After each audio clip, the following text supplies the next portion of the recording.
Today on the show, I'm joined by the gorgeous Cat Strawbridge, who's podcast host of Finally Pregnant. She's an Instagrammer, fertility patient, coach, and mum. So hello there to Cat. Hi there, Shelley. Thank you so much for having me. Bless you. I think this one's going to be very close to my heart. So please do share your journey through positive changes with us. So our journey is one of infertility and loss. And as you mentioned there, I am mum. So I am one of the very, very lucky ones. Like even saying that, it makes me feel I've got like the goosebumps, you know. I really am one of the very lucky ones, and I know how my story ends. And I really do, because actually we've now come to the end of our fertility journey just recently.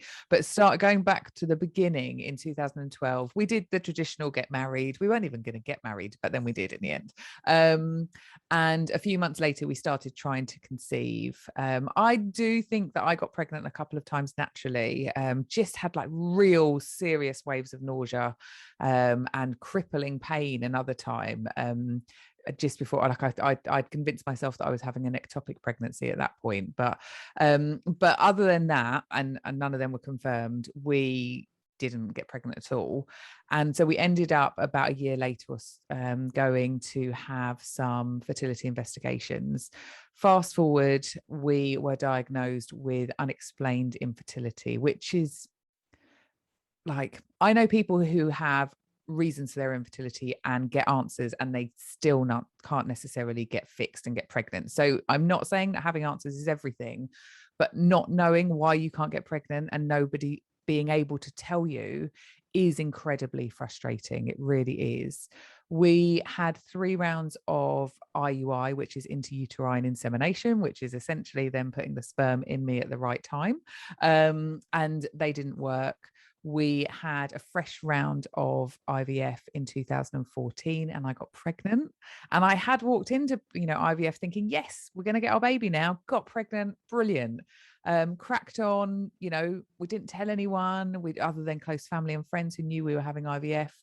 And sadly, we went to our first scan, so about 7 weeks, and we were told that we were having a missed miscarriage, which means that the pregnancy sac has implanted, but the embryo hasn't grown. So that was like heartbreaking and devastating. Don't even cut it. We were 100% into that pregnancy. It was our baby. We knew when its due date was. It was everything. And then it wasn't. All of a sudden, it was completely taken away from us. So that was really difficult. We had 2 frozen embryos from that round of IVF, and we gave ourselves a bit of time to heal physically and emotionally. And then we transferred those 2 embryos. Unfortunately, we didn't get pregnant with them. I left work at this point because I realized that I was like really unraveling, and I consider myself a very confident, competent individual. And I was running a team, and I just knew that I wasn't doing a good job for me or for them. And it got to the point where I was in a meeting and I just said something out loud that really normally I would have kept to myself. But I think I was just at the end of my tether with these people and this like ridiculous company politics. And it just came out of my mouth. And at that point I thought, I think I might need to take a break. So I did go off sick shortly after that. Do you know what I said was not wrong? Incidentally, I stand by it. I just wouldn't normally have said it out loud. And so so I went off sick initially. Something I never thought I would do from work. Like I said, I'm just not the sort of person that does that. But evidently I am. And there's no shame in that. And I didn't go back. Essentially, I went on to have another round of IVF, which was a hugely intensive round of IVF, which cost like tens of thousands of pounds. Got pregnant, but at that point we didn't get carried away with that positive pregnancy test, and we did unfortunately end up miscarrying again. And I don't want to I just don't want to make this too long, but to cut us the rest of the next few years, we took a 2-year break. We had another round that didn't work, and then we had our one for luck round, having had a gynecologist review our folder. and look back over all of our notes. We went with him. We had a one for luck round just as I turned 40. And we were blessed truly with our daughter, Wren. Again, it wasn't a very straightforward pregnancy. We had transferred one embryo which had split. So the first time we saw a heartbeat, we then saw another heartbeat, which was just, oh my gosh, mind-blowing. And we were in shock, actually, like a grateful shock, but shock nonetheless. The car's not big enough, the house is not big enough, how are we going to be able to afford all this? But so grateful. But unfortunately, by week 10, we lost one of our twins. So that was, I remember standing in front of my sister that day and just saying, like, I'm exactly where I want to be. I'm pregnant with a baby, and yet I'm here grieving my other baby. And like, how can it not be straightforward for me, you know, just one time? But we were really, really lucky to bring home our little survivor, as we call her, Wren.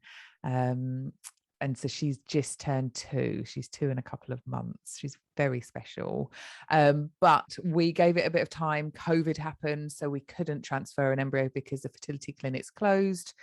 In July, just gone, so literally last month, we transferred our final ever embryo. I'm 43 next month. You know, we're exhausted.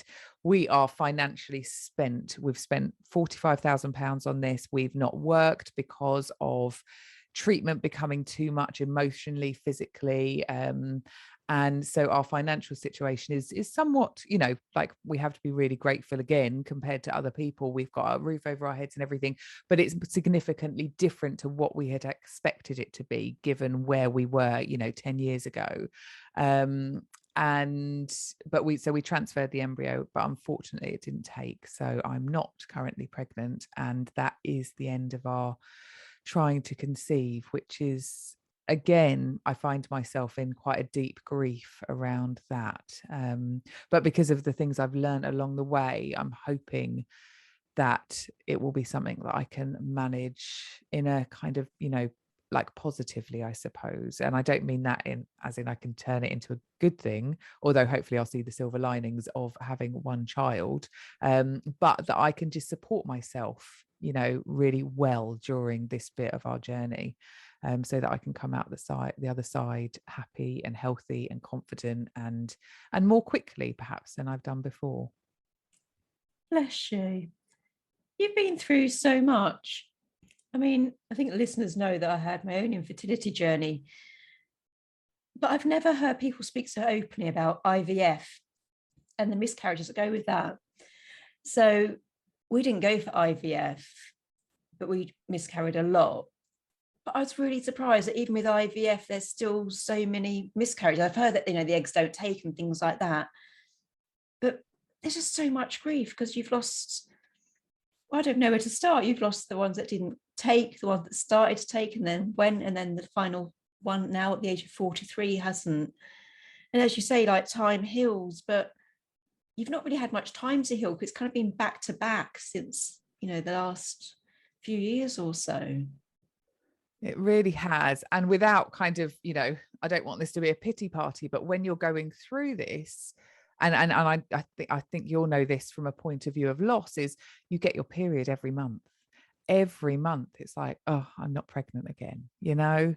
And so even before you get to the stage where you are having any medical intervention, whatever that may be, you've already lost, you know, like, could be, you know, tens, hundreds of children where you've been trying and you've created their memories in, you know, the memories that you would have created with them. They're in your head already. Certainly when we lost our first pregnancy, it was particularly tough in lots of different ways. But even now, that one probably affects me quite a lot because I've got 3 sisters, and the one who's older than me and one of the ones who's younger than me were pregnant at the same time I was.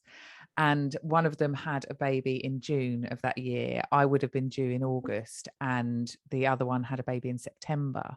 And less so now, fortunately, but certainly for the years before we had Ren, and when they were babies and they were lined up in pictures of, you know, like from smallest to biggest, you know, all the cousins and everything, I always saw that gap in the middle, you know, Yeah. and the gap that should have had our baby in it. And so, yeah, it's just there's a lot of grief that hits you in different ways as well, the unexpected ways. Like just on that point, I was really nervous, apprehensive, worried when we lost Ren's twin. I was thinking, oh gosh, at the birth, it's not going to live up to it, because I'm going to think, where's the other baby, you know, and her first birthday and that kind of thing. And actually, they're not the times that it comes into my mind at all, which I'm really pleased about, because I don't want it to take away from her. But my husband passed me a trolley in the supermarket. This is going back a few months now, and it had 2 children's seats in it. And it was that totally floored me.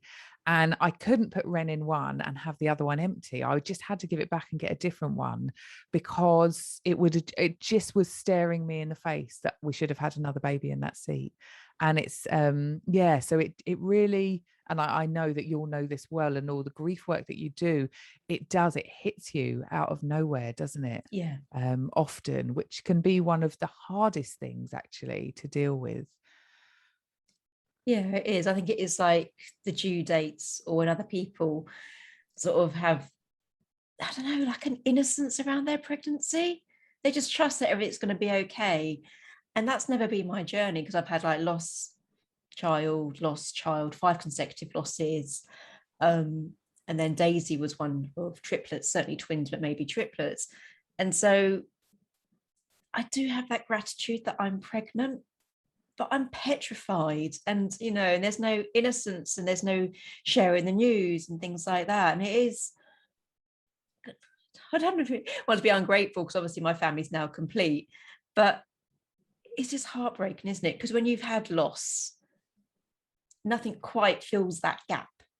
I believe that, you know, time does heal, and we do, you know, the grief gets lighter, but it is these little trolley moments like you have, or, you know, the dates and things like that, or certain smells and loads of strange things that trigger what I call the grief tsunami. You think you're going along with the flow of life, and you just get whacked sideways by that what could have been, should have been, would have been kind of moment.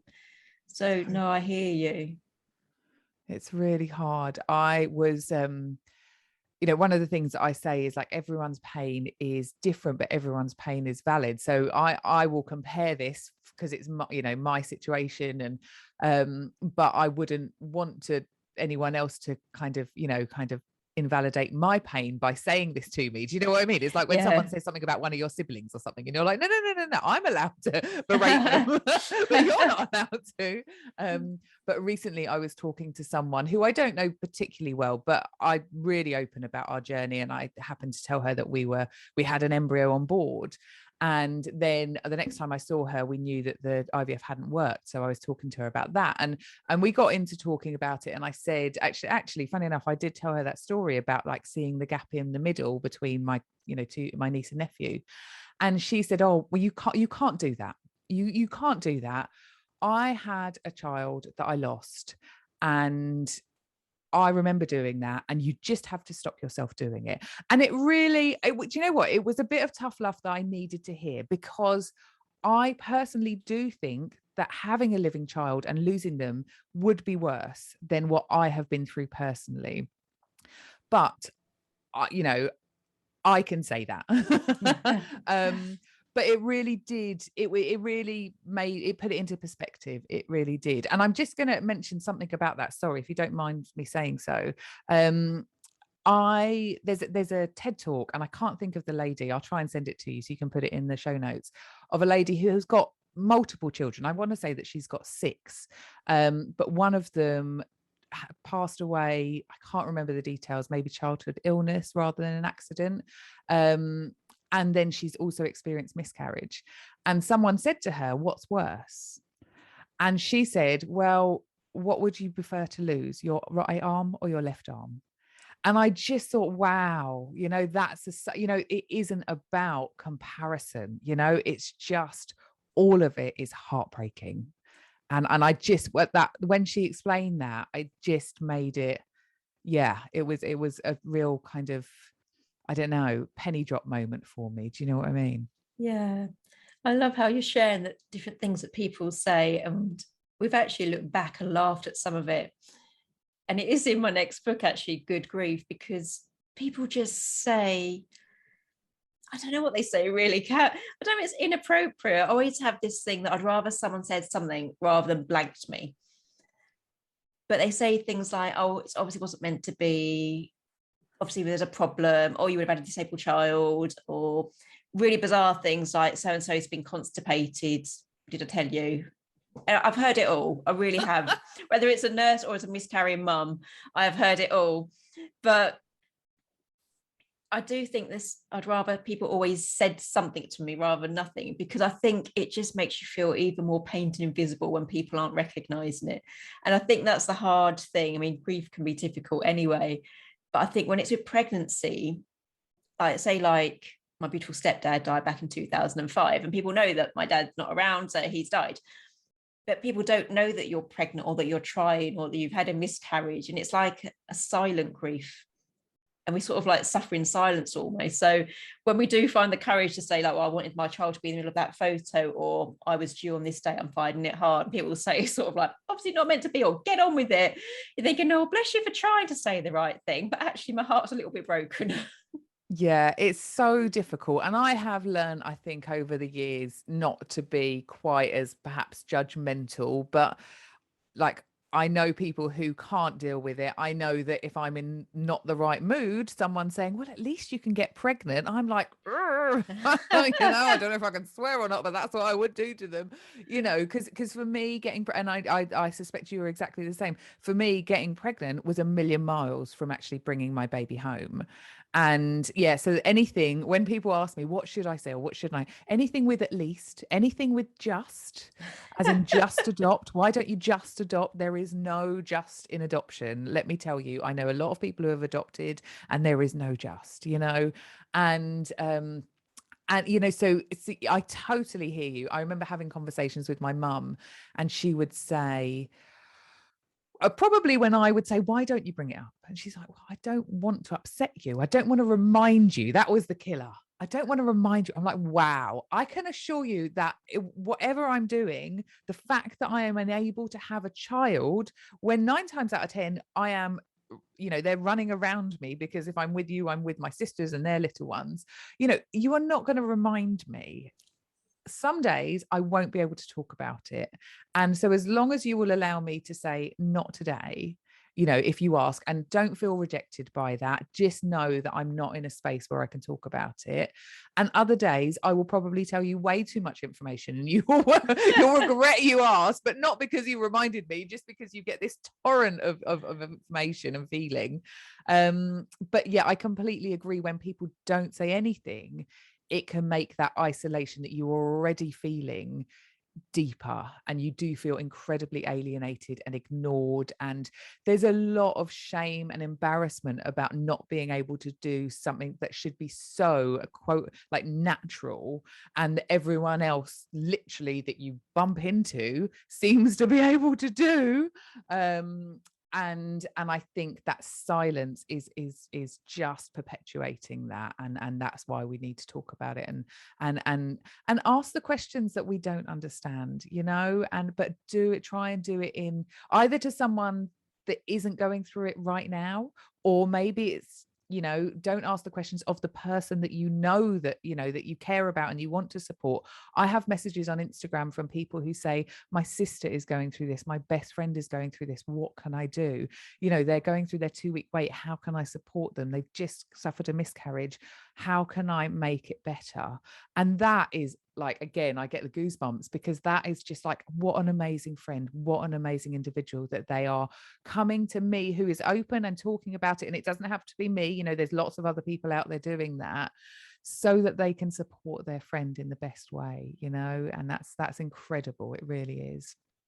Yeah, and I think it is so important that if you don't know what to say, well, one, you could just say, I don't know what to say, but I'm here for you. But it is reaching out. And I always just think with any grief, whether it's like miscarriage, loss, loss of health, confidence, whatever you are losing, if you're dealing with a friend, just deal with your friend how you'd want them to deal with you.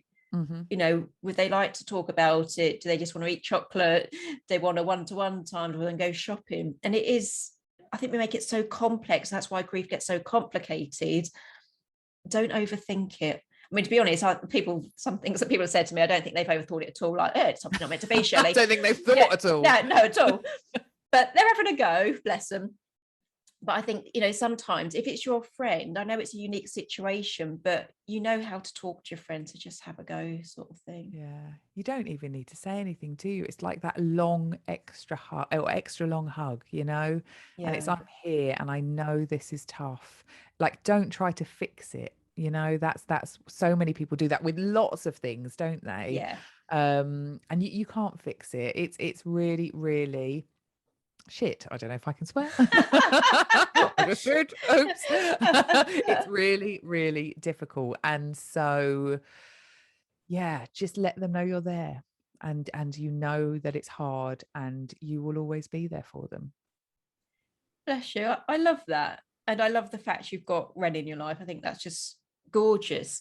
But how did you get from the IUI, the IVF, feeling broken, quitting your job, to turning it around and getting this whole community about being finally pregnant? How did you, get these tips and tools for yourself? It's a really good question. So really it came out of following our second miscarriage. So we had multiple rounds of treatment at that stage, 2 miscarriages, lots of negative tests, and I was broken. I really, really was. I barely got out of bed in the morning. I only did because we had builders in our house. Do you know that? And I wore the same pair of tracksuit bottoms, like, oh my gosh, a jumper that really should have gone in the bin like several months before it did, and these old builders boots. And that's what I wore time and time again. I only got up to let them in and make them a cup of tea. I was just a shadow of my former self, is how I explain it. I wasn't a mum, which was the one thing I'd so desperately wanted.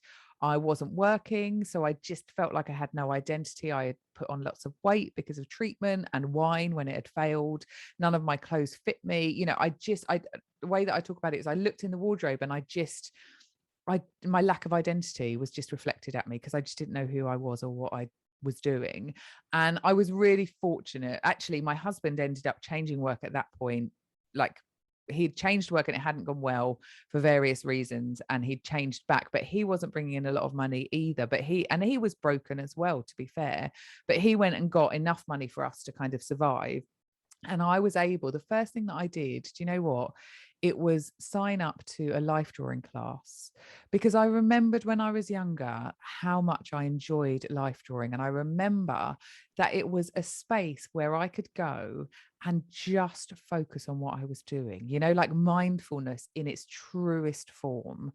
And what came out of that was me and a load of retirees on a Thursday who were just really nice to me, whether they knew my story or not. They were just really warm, and it was just a nice kind of, what's the word I'm looking for? Vanilla, perhaps, but just, like innocent, I guess, place to be. It was lovely. And sometimes I was reminded that I was talented, and that I could do something. And that is what I so desperately needed, because at that point, I wasn't fulfilling any of my dreams or needs or ambitions or wants, or, they were all gone. And so just to something as simple as picking up a bit of chalk and charcoal and drawing something. And sometimes, yeah, don't get me wrong, I ripped it up at the end of the day, but I've got one of them on my wall at home, and it just reminded me that I was talented. And so that was my first step. Then I did get a job, actually, just 3 days a week somewhere local to me. And it just actually getting in a shop, and being with people helped me, remind me to talk to people. And like now I think, gosh, really did I need that? But I really did. I was really in the depths. And just some statistics around infertility. I think it's over 90% of people say that they have suffered, depressive symptoms, and 42% say that they have considered suicide and had suicidal thoughts. So it's the mental health implications of infertility are huge. They really are. And but going out, to a shop and working 3 days a week, and then I started walking to the shop in the summer months, so that I just started kind of feeling better about my body and losing a bit of weight. And then I ended up actually going to the gym a lot.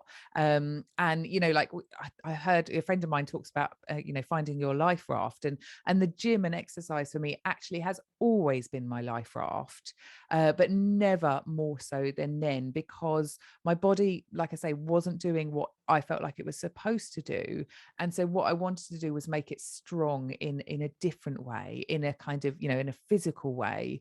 And I started weight training, and I don't mean like big muscly, like fake tan oil competition weight training, but just really making my body strong. And it helped me build my confidence, and I guess get back into work and start to, I'd always been open with my friends and family about my infertility. But one thing, there was an article in a newspaper with a CNN reporter who I ended up reaching out to because of the work that I then started doing. I met with her, she told me about Instagram, and then I joined Instagram in 2017. And really, I haven't turned back, because the community on there, inevitably when you're going through this, a lot of people leave Facebook because you get to a certain age and it's scan picture, scan picture, scan picture. And Instagram isn't like that. You don't have to be friends with your friends and family. You can do it under a complete pseudonym, and it can be private. And but the community there is just incredible. It really is. And that allowed me to share my journey and receive support, but also to offer support to other people. And that's where, when I did finally get pregnant, lots of people came to me and said, where is the support for this stage of your journey? Because you're so right in what you mentioned earlier on. When I was pregnant, I was petrified. And then I went through a loss during my pregnancy. So I continued to be petrified after I'd kind of got to a stage where I thought, oh, this might work, and then because you're in that environment, you do hear other people's just heartbreaking stories. So that is one of the downsides, maybe, too much. But ultimately, you're not happy until you bring that baby home. And so people said to me, like, where is the support for this stage of your journey? And there wasn't any. And I just get so much personally from talking about my story. I actually find it incredibly liberating. So whether that's to your friend, whether that's to a family member, whether that's anonymously on an Instagram account, whether that is publicly, wherever you choose to do that, I find that really liberating in itself. And I launched the Finally Pregnant podcast, and I love listening even to the first episode, which is when I was pregnant and talking through that pregnancy. So I'm grateful that I've got that, because I'm not going to be pregnant again, unfortunately. But I know that offers hearing other people's stories of being finally pregnant, and all different experiences I talk about, as in have guests who talk about their experience. It really, it just felt so natural. And I've kind of forgotten what the question was. I'm so sorry. I've just totally gone off on one. I love that. I love the passion. No, talking about the tools and tips that you did to get from that rock bottom and from that not being pregnant. And I was smiling because I think it was during my last pregnancy, and it was just a horrific pregnancy. This was before I even knew that we was going to be told to terminate at week 20. But it was just, whilst I was there, because I had that fear of pregnancy, because I thought, I'm better at miscarrying than I am to having a take-home baby, statistically speaking. It was the art of distraction. And people might say, oh, you're in denial. And it's like, it's not, it's how I handle my grief. And whether I was pregnant or not pregnant, I always believe in creating positive changes, being curious. And so you're saying about like the life drawing, the walking and going back to work, because I resigned from nursing during my infertility. It's because all I could think of was just, I wanted a bigger family. And so I get that. But I tried Chinese tea ceremony. I think I did calligraphy, laughter yoga, daily walking, mediumship circles, anything. I just tried it all. And, you know, I have got a bit like yourself, I have got a happy ending because I do have children, not the amount I wanted, but, you know, I've had a blast in between. Do you know what I mean? In between the sadness, the loss, trying to make sense of it all, the bitterness and the anger and the self-hatred and everything else I've had. There's been moments where I've absolutely loved it. I've been camping with the kids, I've been on a retreat on my own. And it is finding those tips and tools along the way. And it's never perfect. Life's not perfect. But I think sometimes, I always remember my husband saying to me, I think it was during like the 5 consecutive losses, that I just really wanted to give up. It was that sort of that depression and that anxiety, not quite the suicidal thoughts. They came later during another pregnancy. But, you know, I was just like, what the hell am I doing? I'm going loopy here. And it's before I tried all the Chinese tea ceremonies, the calligraphy and everything like that. And my husband's like, it's like anything in life. If you really want it, the only way to get it is to go for it and just don't stop till you make it. And so, yeah, I love what you're saying about the rawness, because I think you said earlier about like time will heal. And I wasn't allowing myself time to heal because I was in my late 30s and we're just doing back-to-back pregnancy, back-to-back trying, you know. And it has been a mucky journey, but I love what you're doing. Like, there's a chapter in my first book, Positive Changes, the self-kick book, and it's called From Mess to Message. And it is taking my mess. I've made so much mess in my life, Kat. So I've got many messages to share, but it is taking the mess of like having 7 miscarriages that I know of, and many of those multiple pregnancies, and saying like, just keep going for it. You know, it will hurt like a bitch. And I don't know what your outcome's going to be. But as my husband said, if you really want something, just keep trying. Yeah, I love that mess to message. Like that just speaks to me so much, because I was an absolute mess. And now this is my message that, like you say, you know, no one can guarantee what someone's outcome will be. And there are people, and it's really hard to say this, it's hard for people to hear it, that won't have a child. There are people who will have to shift their goalposts, you know, or goalposts. And we were certainly in the situation where, when as we went into our last round, the one that gave us Ren, I said to my husband that, because he was like, that's the end, I'm not doing any more IVF after this. And I said, well, I am 100% with you with our egg, like my eggs, but I need to look into donor conception. And I often say that I don't think you can make those decisions properly until you're in a position where you need to make the decisions. But certainly, kind of looking at what potential options are that are out there, and donor conception is one of them, adoption is another one. You know, it can sometimes, like I say, be about moving the goalposts.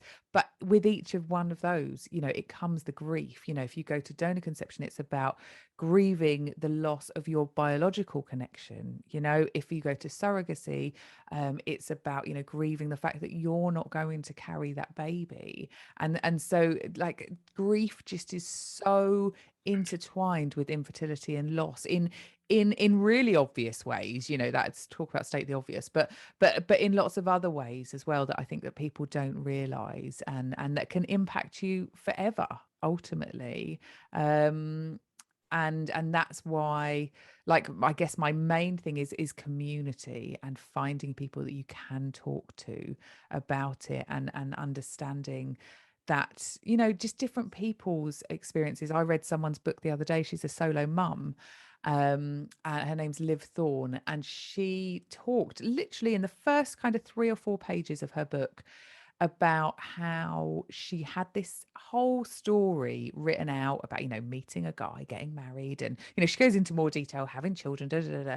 And actually where she found herself is a solo mum who got pregnant through IVF with sperm donation, and she's got 1 child rather than lots of children, you know. And it again, going back to that perspective thing, for me, it made me feel less alone, that other people, you know that grief, and that I could reach out to her and she could just nod along when I talked to her, even though our situations were completely different. And it also made me really grateful. It was a reminder to me that I did get some of that story, that I've got a wonderful husband, you know, that like it's our biological child. And so with that with that kind of hug of I'm not alone, it also, you know, I'm reminded to be so grateful for the things that have worked for me as well. And that's what I'm going through very much at the moment. Like, we so desperately wanted another child. We want Ren to have a sibling, and that's not going to happen. You know, I know there's a chance we could have a miracle pregnancy. I can tell you that the stats of getting pregnant after IVF are 1 in 5. You know, like, I know lots of people who have got, but we've been doing this for 10 years, you know, and we have tried continuously throughout. I'm 43 next month, my husband, you know, the chances of it happening are slim. It's possible, but we're not going to sit back and rely on that. So we are dealing with the grief that we will have one child and that Ren won't have siblings. And that's tough. It really is tough. It's rewiring our brains to a different future. And it's a wonderful future. Don't get me wrong. We are so grateful, because 3 years ago we thought our future was childless. And it's wonderful, wonderful, but it's different, and we need to get our heads around that. And that's going to take a bit of time. Yeah, I think that's just so powerful, because I think whether you want children or not, I think we do write the script of how we see our life going. And I think it's only in my 40s I realised, like, oh, hang on, I don't know if it's the universe has other plans, my soul, or just life as it is. But, you know, I thought I was going to be like this, like, top-notch nurse, you know, and I wanted 7 children. I think when I was younger, I didn't want any children, you know, and it's okay to rewrite the story. It can be painful because you are grieving the story that you had. But I love that what you said about moving the goalposts. So thank you for sharing. Yeah, I love that. One of the things I have to say, and if someone said this to me in the middle of my fertility journey, I would hear it maybe, but I wouldn't necessarily, I can't imagine that I would have been able to change things. But one of the things that really my husband and I have been reflecting on is that about, and like, it sounds so corny, but it's just where we are right now, about life is what happens when you're making plans. And I think that coming out of this at the age that I am now, and I feel old, actually, I think, because I kind of look forward now, whereas I've always been looking in the now, and the kind of, why isn't this happening now? Why isn't this happening now? And I do suddenly feel quite old, and like, where have the last 10 years of my life gone? And we were planning to have children, and you know, it's happened gratefully, you know, we've got one. But now we really need to focus on life, you know, and enjoying it and what that can be. And it's a nice place to be, actually, right now, I have to say. But I wish that I could have kind of felt that before. And we did try, you know, don't get me wrong, we went on holidays and we did try and do stuff, but it's overwhelming going through infertility, you know, and there is so many things you can't do because you can't plan, is like the big thing. And then you can't maybe eat stuff or drink stuff, or, you know, all different things when you're having treatment. And there's lots of different theories. Lots of them are rubbish. Some of them not so much, but, you know, we all do what we need to do. But yeah, it's a nice, yeah, it feels in a way like a really good place to be right now. I love that. I did smile because I think, I can't remember, it probably was during the 5 consecutive losses, we come to this theory that maybe we're losing boys. Got to get it right. Yeah, I think our theory was we must be losing boys. So we went on a diet, and it's all to do with eating certain food types. And so it's a lot of dairy. And all I remember, Kat, was a lot of sweet potato. I still can't eat to this day. It makes me gag. But there was some diet theory thing that if you had like this sweet potato and high dairy content, then you were more likely to have a girl, which means then I'm more likely to bring it to fruition. Okay. And so we did this. I said this was probably 10 years ago as well. And to this day, I still need counselling around sweet potatoes. I've had far too many. And then the first child we had was a boy. Oh, no way. Yeah. Oh, but you have to try, don't you? You do, yeah. I've done like loads of alternative therapies. I have gone completely organic. I have done this, that, and the other. And do you know what? I don't berate any of them. I think you have to do what you've got to do. And as far as, you know, maybe the diet as well, actually, and exercise, but certainly the alternative therapies, I think it is about making you as strong as you can be. Like, one of the things is no regrets. So don't do anything that you think, you know, oh damn, I wish I had done that. Just do it if you can afford it, and that kind of thing. But the other thing is about making you as strong as you can be, because then whatever the outcome, you know, you're in as strong a position to deal with that. And if that's getting pregnant, which is amazing, But then, the subsequent, as we've both talked about, anxiety and fear around, how is that pregnancy going to go, and all of that worry, then, you still need that inner strength to be able to deal with that. And if it's not getting pregnant, it's that inner strength about, like, right, how am I going to deal with this and grieve? And it's okay to feel rubbish and cry and sit on the sofa and do all of that, do what you need to do. But then that inner strength will be one of the things that can help you kind of regroup and get back to who you were, and or maybe to a slightly different version of you, actually, is the truth, isn't it? But to get on the next steps to decide what you want to do next. So, like, I am a total advocate of whatever you want to do. It's, I think, one of the really difficult things is there's so much out there, and a lot of it costs a lot of money, and it's, like, the desperation. That's what I struggle with for people now. It's really, really difficult, and just because something works for someone else, anyway, I digress. No, I love it, because I was thinking about I call it the Daisy pregnancy. Well, obviously the pregnancy from hell. In my Daisy pregnancy, she's 7 now. She was one that was triplets, and then we just kept miscarrying, like kept bleeding for like months, and then at 20 weeks we was told to terminate her. But having had so many losses, and I was like 40, thinking, oh, this is my last chance, so we went with it. And I think it was probably, I'd already left nursing and then I'd returned. But I think because clinically I was told there's nothing we can do for her, but spiritually I'd seen a baby girl to come, must be all those sweet potatoes, that I thought, well, I can't trust clinical, but I can trust myself. And so I totally went down the spiritual route, and I've never looked back. And it was like the visualizations, the positive self-talk, telling her she's well, color therapy. I had psychic surgery. We had Reiki every 2 weeks. Just believed in miracles, and she's here and she's 7 and she's amazing. And it is that thing you said about no regrets, because I'd worked at the end of life for many years as a nurse. And at the end of your years, at the end of your journey of whatever that is, with children or without, you never regret the things you did do, only the things you didn't. And so I'm glad. I don't care if it's wacky, if I did, like, the affirmation, psychic surgery. I've got a 7-year-old, to me, that worked for me. So I'll always say, yeah, live a life of no regrets. Totally. Yeah, 100%. I completely agree. And whatever that looks like to you, and lots of the things that you talk about, like, I am 100% behind instantly. Then yeah, do you kind of thing, I guess. Yeah. But no regrets, yeah, is a big one for me. Yeah, absolutely. So you've shared so much, and I've absolutely loved your authentic, raw and heartbreaking show. I really have. So people listening today, and it might not be fertility, it may just be they want to make a difference to their life and think, why, how, what is the one positive change you'd say they could start with today? I have kind of said it, and I'm sorry, but I think it is community. I think it's reaching out to people, and you don't have to talk to them.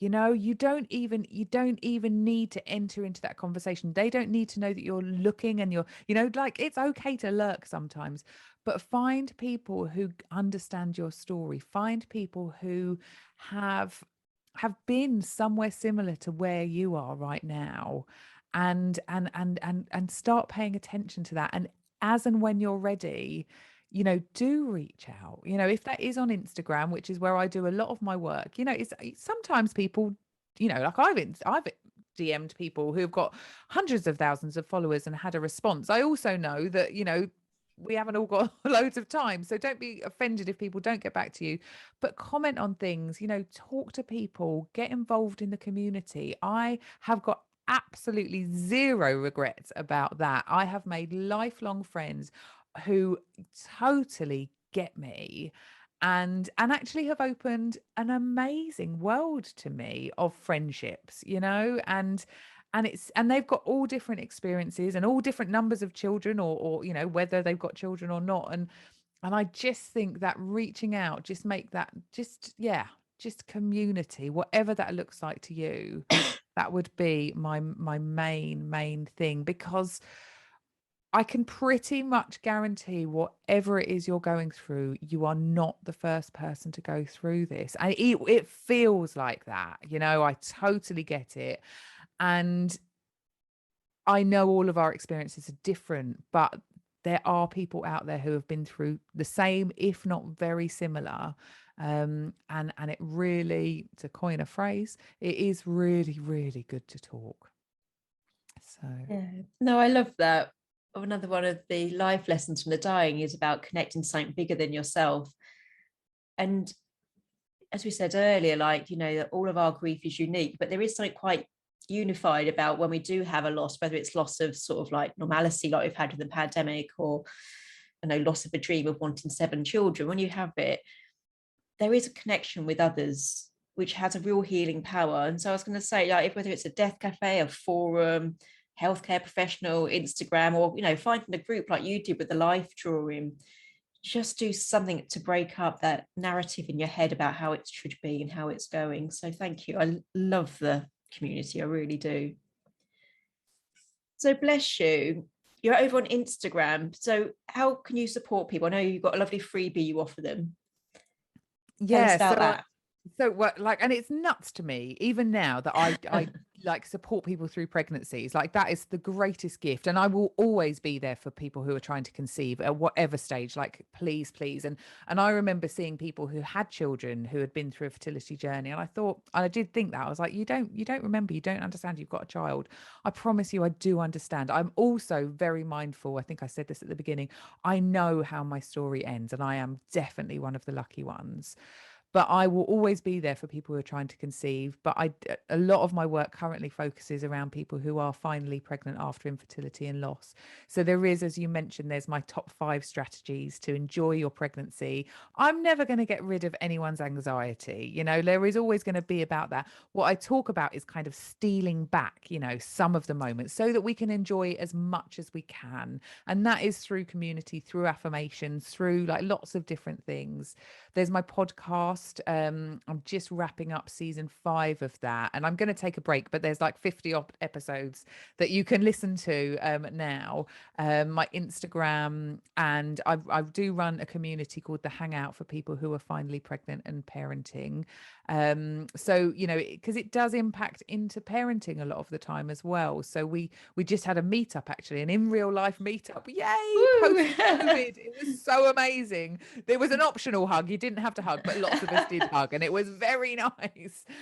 Just that connection with people, it's just so important. So yeah, lots of different ways that you can connect with me and look for the support you need is out there. So, and if it's not something that I can help you with, I know a lot about this community. I know a lot of different people in this community. I'm 100% here to signpost you to the people that can help you. Cat Strawbridge, I've absolutely loved connecting with you today. Thank you so much for joining us. Thank you so much, Shelley. It's been an absolute pleasure.